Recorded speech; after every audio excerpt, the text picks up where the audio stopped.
You were listening to a Nerd Room podcast, a member of the Star Wars Commonwealth Podcast Network. Be sure to check out more from the Star Wars Commonwealth on the web at starwarscommonwealth.com and take your first steps into a larger world.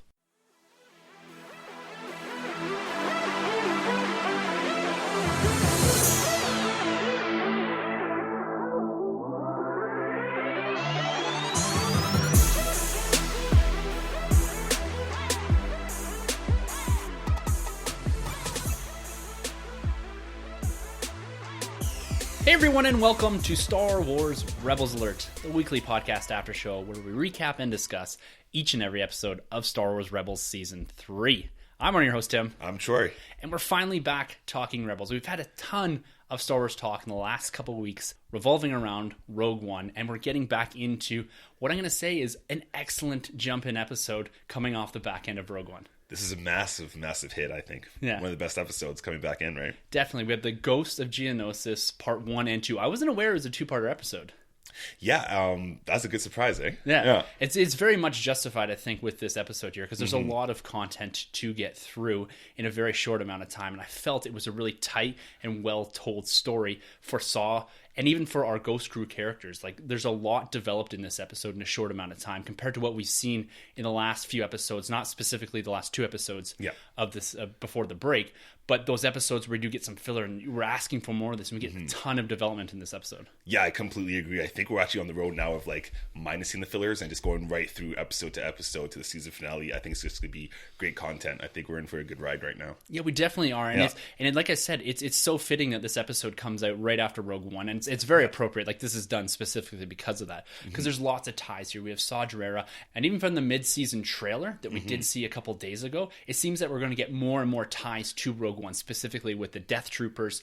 Like, I'm so excited going forward here with this show. Yeah, for sure. I mean, we see Mon Mothma in the trailers, and we got Obi-Wan, obviously, and Bail Organa, right? So this is a huge tie-in to Rogue One. It's just fan service. More fan service coming out of Rogue One. We got Clone Wars. If you're reading the novels, the comic books, everything ties in with this issue, or this episode. And it really does, because this continues to be the glue, like we've said before, that holds the entirety of this universe together. Yeah. Whether it's the comics, the novels, or the films, like, everything gets referenced here. It's awesome. Crazy. Yeah. So, there's a lot to get through here, so let's jump right into it. And again, tying right into Rogue One, we have Bail Organa appearing in this episode to give the Ghost Crew the mission that they do go on eventually here. That's right. I think voiced by Jimmy Smits too, isn't it? Is it voiced? I think so.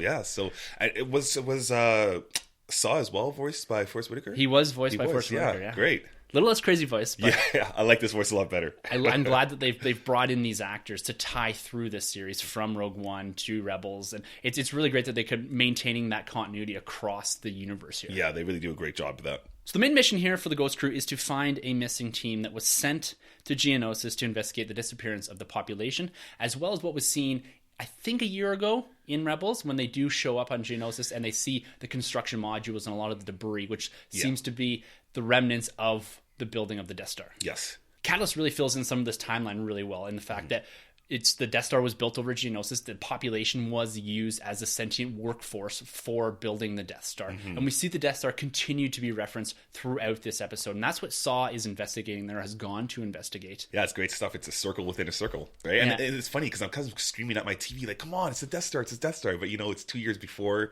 Rogue One, so they really have no idea what this is. Now, when it comes down to that scene with Krennic and Vader as well in Rogue One, where they're discussing the secrecy of the Death Star and how it's so secret still. And we see that built into Catalyst as well. And I really like that here, that they just have no idea what's going on. There's inklings and hints as something larger is going on. And Saw's really pushing for that in this episode. Right. But I agree with you. You're screaming at the TV because we've known this for the last 40 years. Exactly. That it's the Death Star.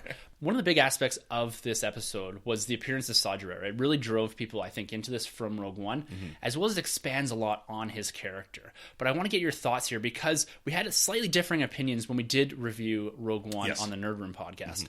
about how Saw was portrayed by Forrest Whitaker in that movie. Right. What are your thoughts on his appearance here in Rebels? This is perfect. I love this performance. It's less theatrical than Rogue One, but it feels like it ties in a little bit more to the character that we were introduced to in Dave Filoni's Clone Wars.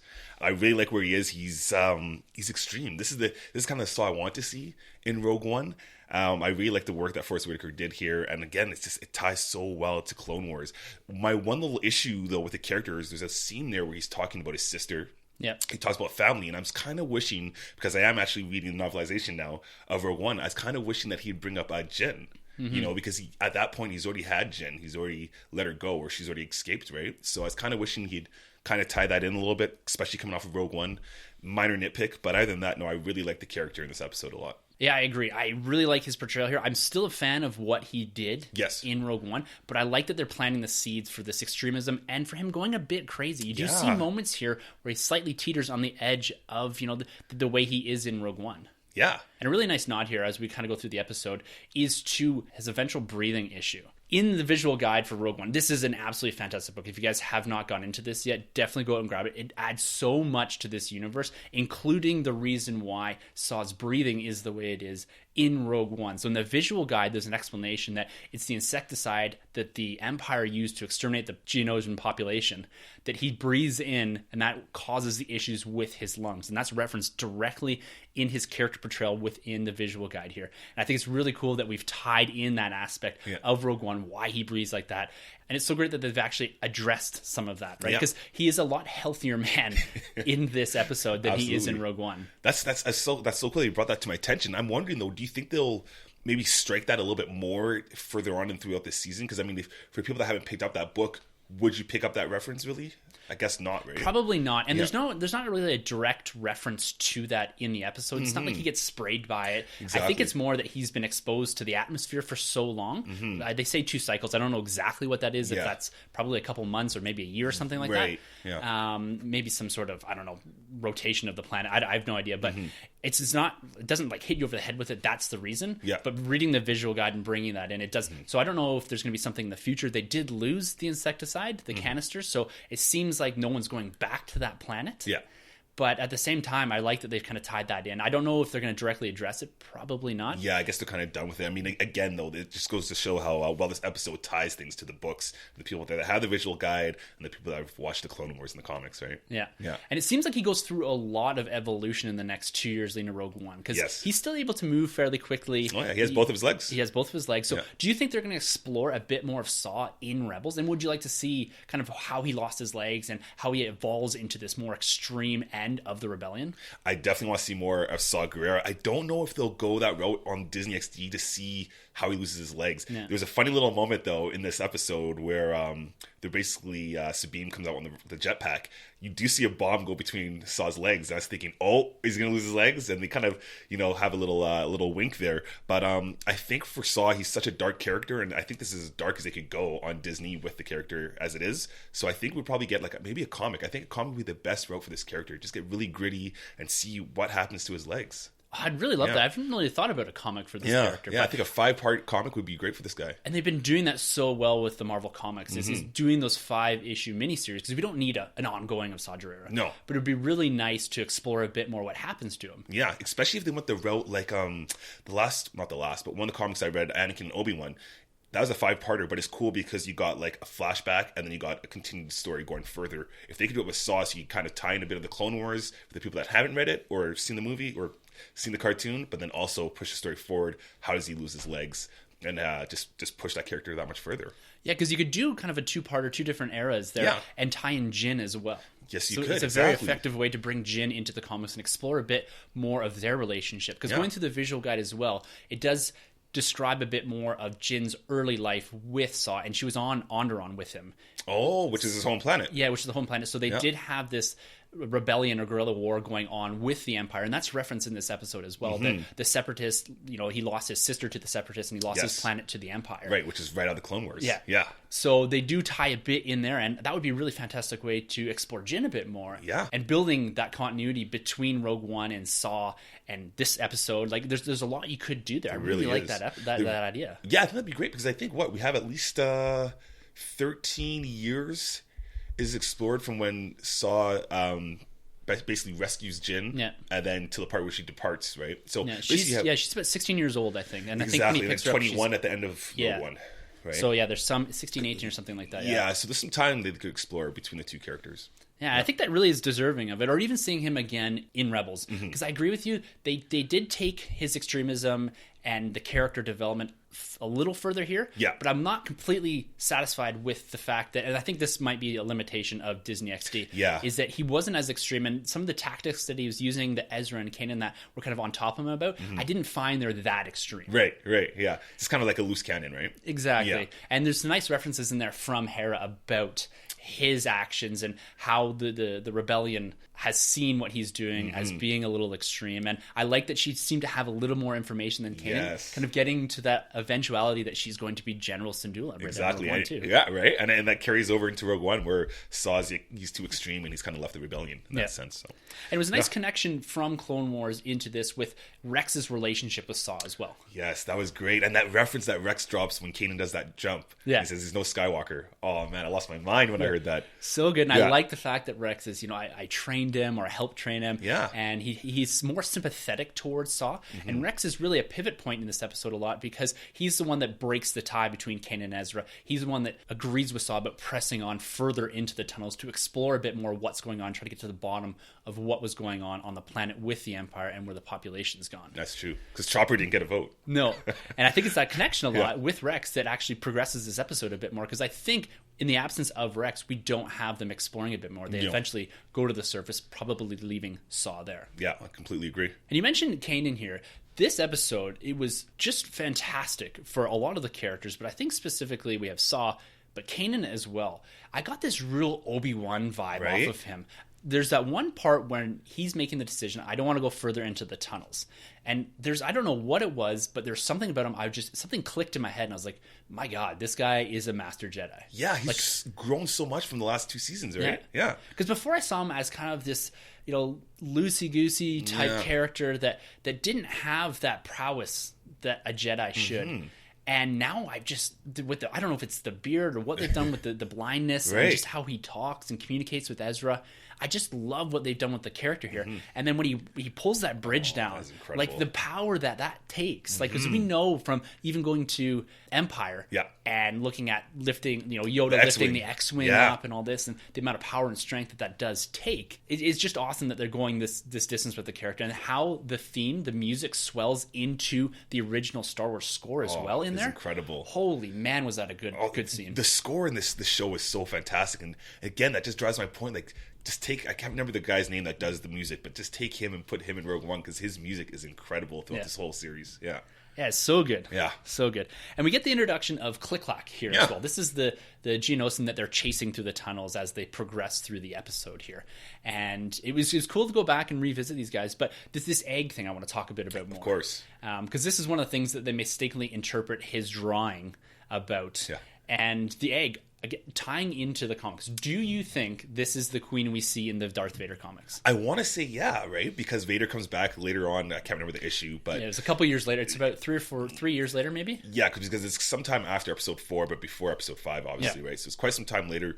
Could have that egg hatched and grown that much to become that queen? I don't know how fast or rapidly they grow or age. So I want to say that's definitely the queen, because it seems like a lot of the Geonosians are extinct. Well, I think they make a reference numerous times throughout the episode that this is the last of their population. This is something that Kanan and Ezra are really pushing at Saw, that this is their last chance for survival. They should have that opportunity to survive and continue on their race. Yeah. So I really do think that this is the last queen of the Geonosians. Yeah.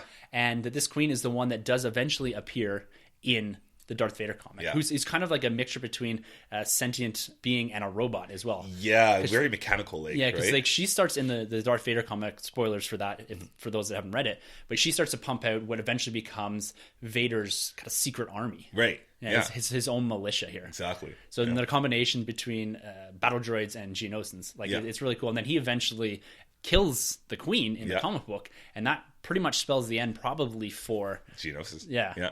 So it's a really nice tie there into the comic books. I really think that was. I thought at first they're going to, briefly nod at it, but I'm pretty sure that this queen is that queen. Yeah, because there's quite a bit of time there for it to grow, right? So we don't know how quick they grow. Like it's 3 years. I don't. Yeah. And if it's a queen egg, who knows? That could be something even in its own ballpark, right? And this 2-part episode really allowed us to have a lot of really good character moments. We've spoken about Saw. We've spoken about Kanan.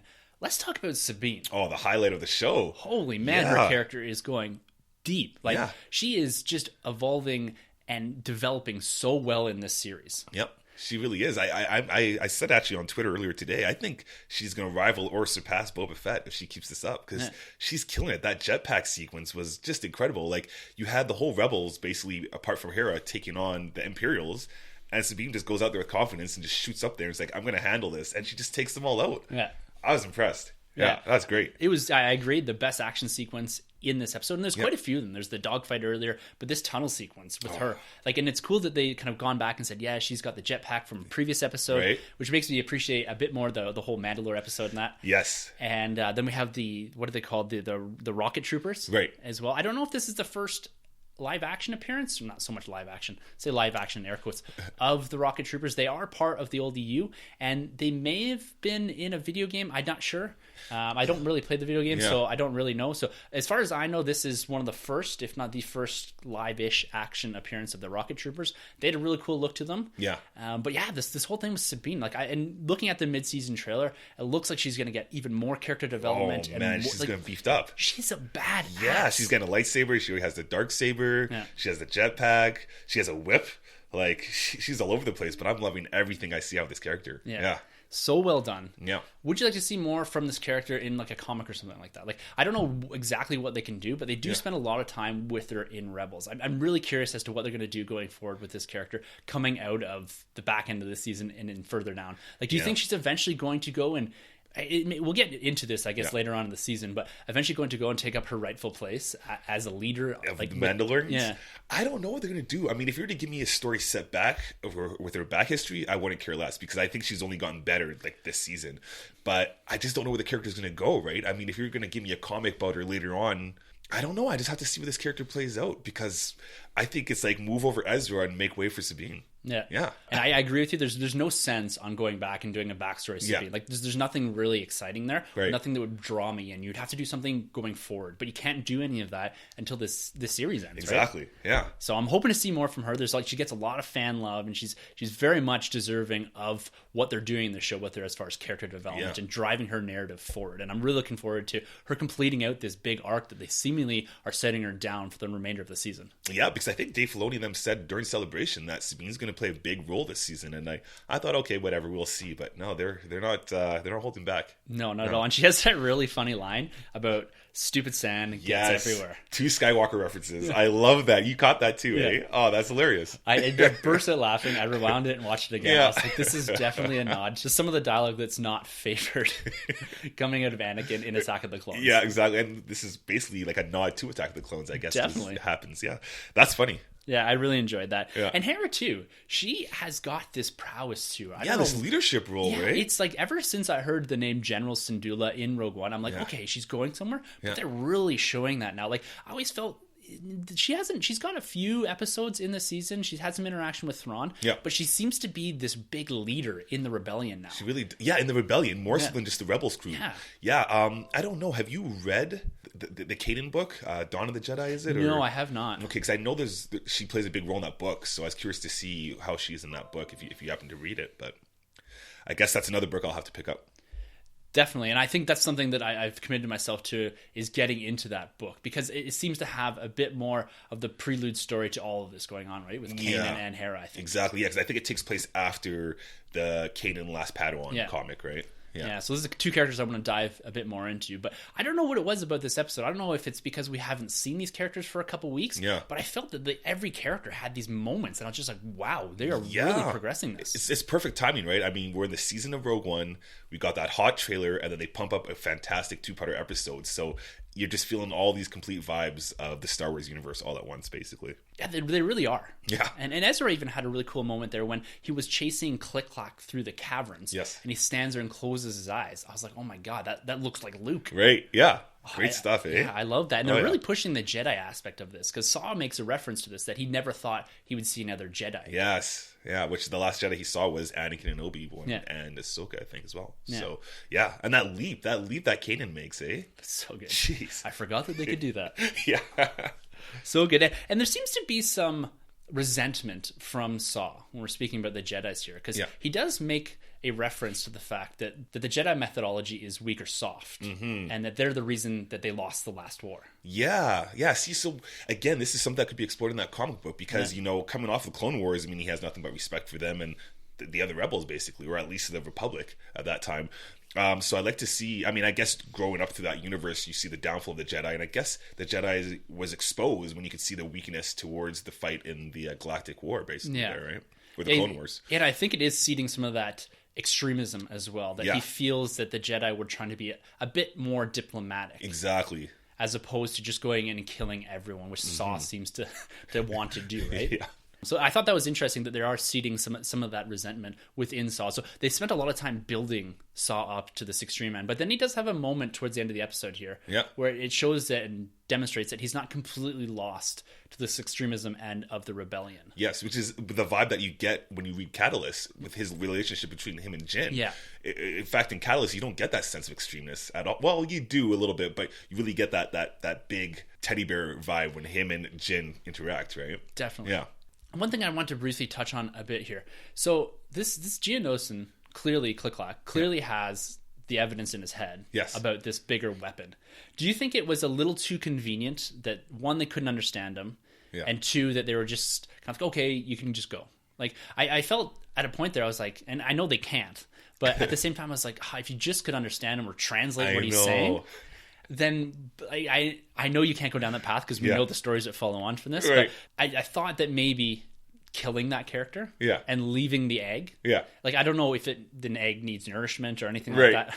But I thought that killing that character maybe would have been a bit more appropriate for the storyline, for the narrative going forward into what eventually becomes the Death Star. Because I feel like at some point they could have just gone back and been like, hey, we have this Geonosis that knows what's going on here. But I guess they've convinced themselves, now that I'm kind of talking this out loud, I guess they've kind of convinced themselves that he was either drawing the egg or the canisters that we do see at the end of the episode. Yeah, that symbol, right? Yeah, they're like, oh, that must have been it. But I know it's just the fanboy in you, or the fact that you mentioned that we've had 40 plus years of the Death Star, so we're just screaming at our TVs like, come on, push more. And I'm kind of on Saw's side a little bit throughout that episode, just like push, right? But they can only do so much with the story that they have in front of them. That's been told, I guess, basically. So they're building into something. Yeah. Right? So it's a little hard. They do have these constraints, and we all want them to be nodding at these things and making references to the Death Star, to future events, but without being so obvious about it. So I think they handled it really well here. I would have maybe liked to have seen that Geonosis and kind of bite it at the end, just to kind of bring that. But at the same time, it's being a bit nitpicky there, I think. Yeah, no. I mean, it's a pretty good episode though, right? So you can only look for like the little things because it's a solid episode. It's a tight episode. Both episodes, really well told, and we do see a lot of this character development. As we kind of close out the episode here, we do see the canisters. They were trying to bring them back to prove that the Empire were using these extreme methodologies to exterminate a population and bringing that evidence to the Senate. Yes. And we do get the reappearance of Bale here at the end of the episode.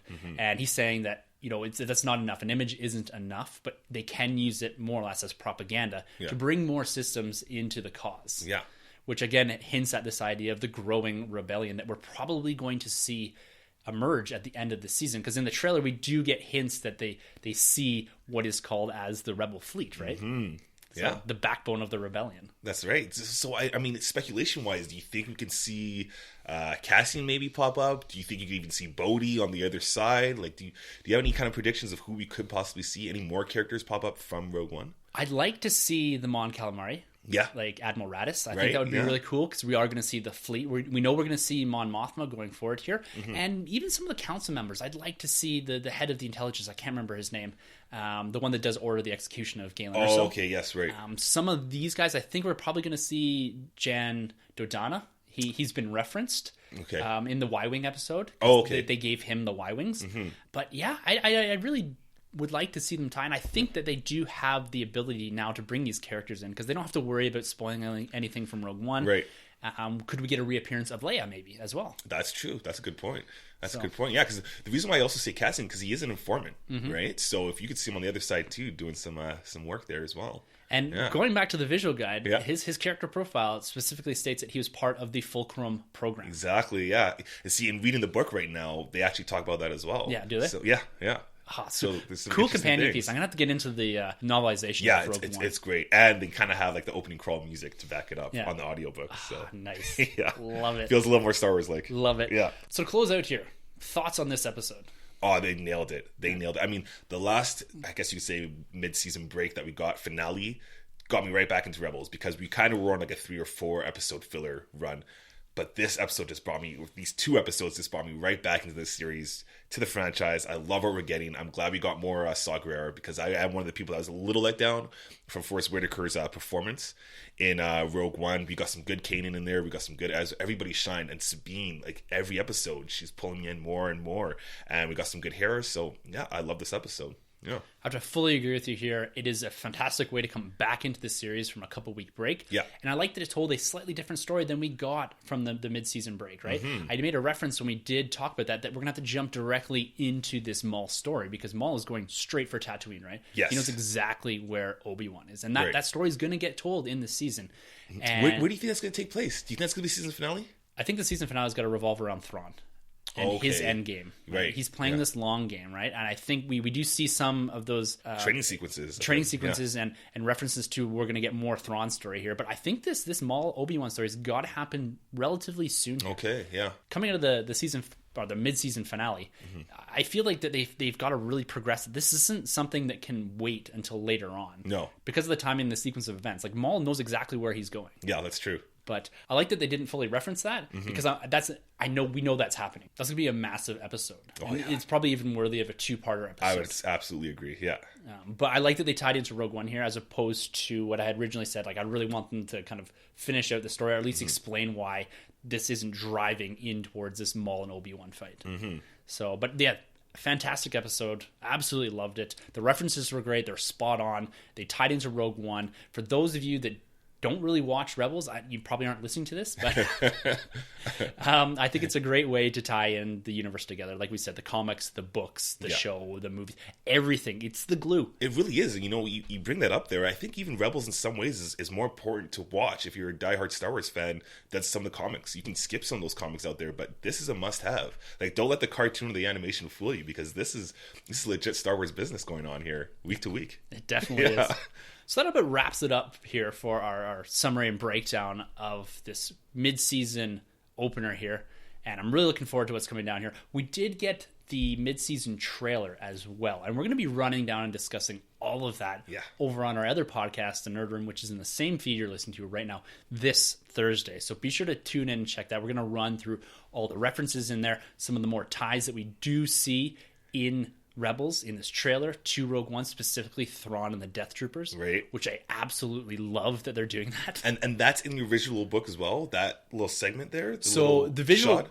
So no, there's a shot. I threw something up on Twitter here. I just took the image from the trailer and I tagged it with a clipping from the Death Trooper. Oh, okay. So that's from the book. Okay. No. So the Death Trooper profile in the visual guide has this little spiel about how they're bodyguards for the highest ranking military and for this Tarkin initiative, which I thought was really interesting. Cool. So that's something we're going to explore a bit more in the Nerd Room podcast a couple days from now, just to kind of go over that in a little more depth and analyze that trailer and try to bring in some of the references from the novelization of Rogue One from the visual guide to see how it ties even better into that film. And we're getting a lot of inferences there in that trailer to Sabine's arc, and we do get the appearance of a Alec Guinness-esque Obi-Wan. Right. We're driving towards that final showdown potentially between Maul and Obi-Wan. Has to be. So I'm going to talk. I'd like to talk a bit more too about if this closes the door to an Obi-Wan movie, having this showdown in Rebels, and what this season 3 mid-season trailer means for Rebels going forward, and speculating what we think we're going to see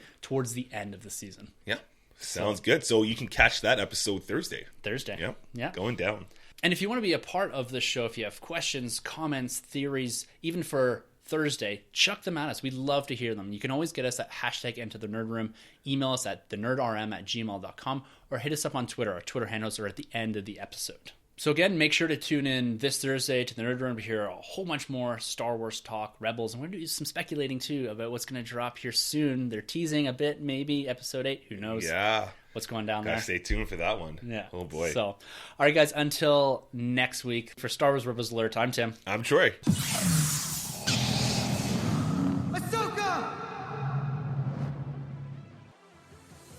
This has been a Nerd Room podcast production. You can find our hosts, Tim and Troy, on Twitter at TheNerdRM and Troy TheBoy87. Don't forget to subscribe to the Nerd Room on iTunes, Facebook, and YouTube. Just search the Nerd Room Podcast. Be sure to head over to StarWarsCommonwealth.com to find other podcasts on the Star Wars Commonwealth Podcast Network. including Talk Star Wars, Generation X-Wing, Tumbling Saber, Rogue Squadron Podcast, and the Skyhopper Podcast. Follow the Star Wars Commonwealth on Twitter at SW Commonwealth and take your first steps into a larger world.